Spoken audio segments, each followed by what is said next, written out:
are the steps we need to follow for deletion. So first check, so here element is deleted from front end of the queue. So first you need to check if the queue is empty, because if queue is empty then we can't perform any delete operation. So if queue is not empty, then you can delete the elements by following these three rules.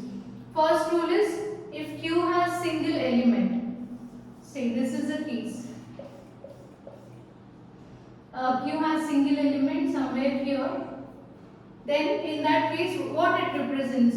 Front and rear, if both of them are pointing to same element. That is nothing but, so if you have only one element in the queue, then front and rear, both of them points to that value only. So there you need to set front equal to rear equal to -1. If this is not the case, say we have elements already 3, 4, 5.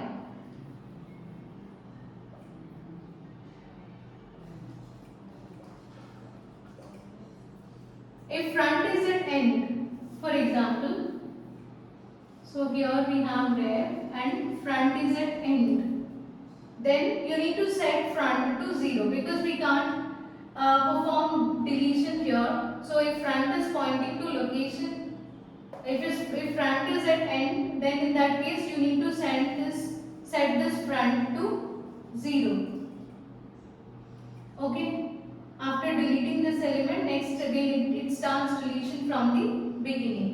Else increment front by 1. If the third case is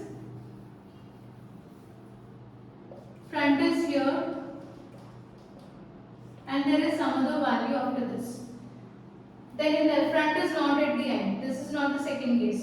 So in the third case, increment front by 1. So we deleted this element and now increment front by 1, and you can delete the element after this element.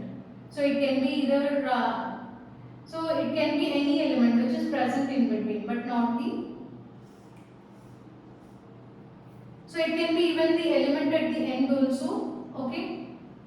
So this is about these are the steps that are required to write a program here. So first let us write like this. Okay, these are the steps that are required to write this program. So let us write the program. So here void deleted front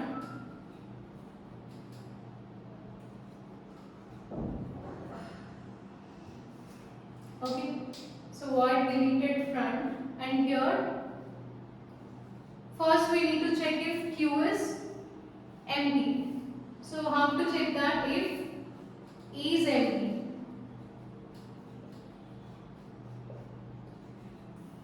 then system.out.print and then queue is empty, or you can write underflow.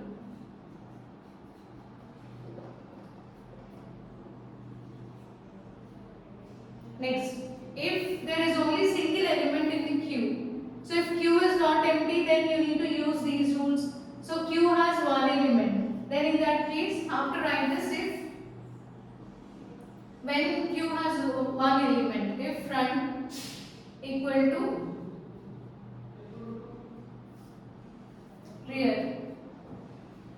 So if front and rear, both of them are pointing to same value, that indicates this condition. Queue has single element. In that case, you need to make both front and rear as -1. Else, second condition is if front is at end. Else, if front equal to, so what is the condition for end? Size -1. If front equal to size -1, set front equal to 0. So there you need to set front equal to 0. Else, so if these two conditions are not satisfied, then you need to increment front by 1. So you will get it as front equal to, you can write it as front equal to front plus 1 and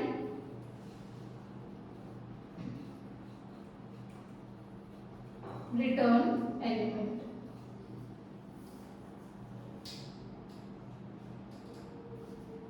Okay, at the end you are going to return the value which is deleted from the queue. Okay, so what are the conditions? What is the condition for is empty? How to write this?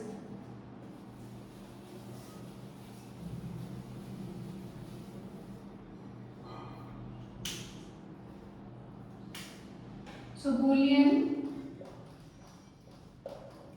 is empty and the condition is if front equal to -1, it indicates Q is empty.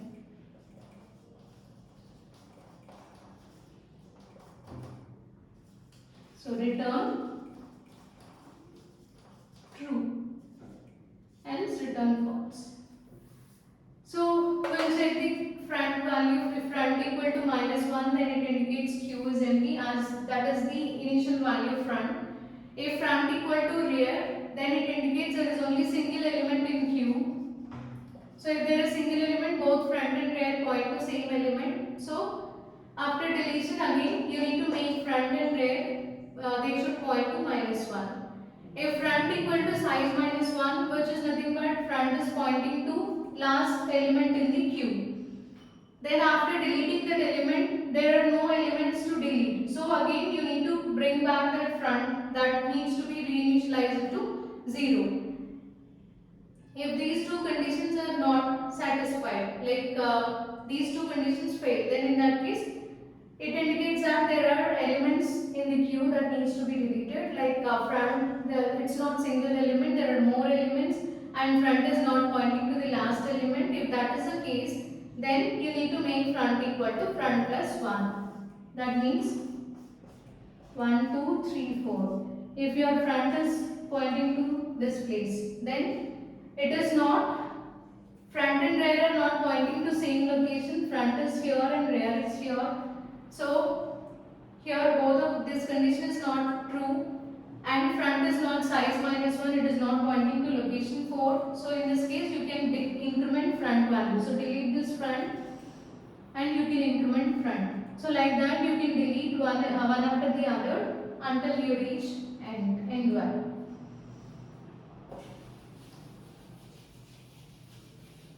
So this is how we can delete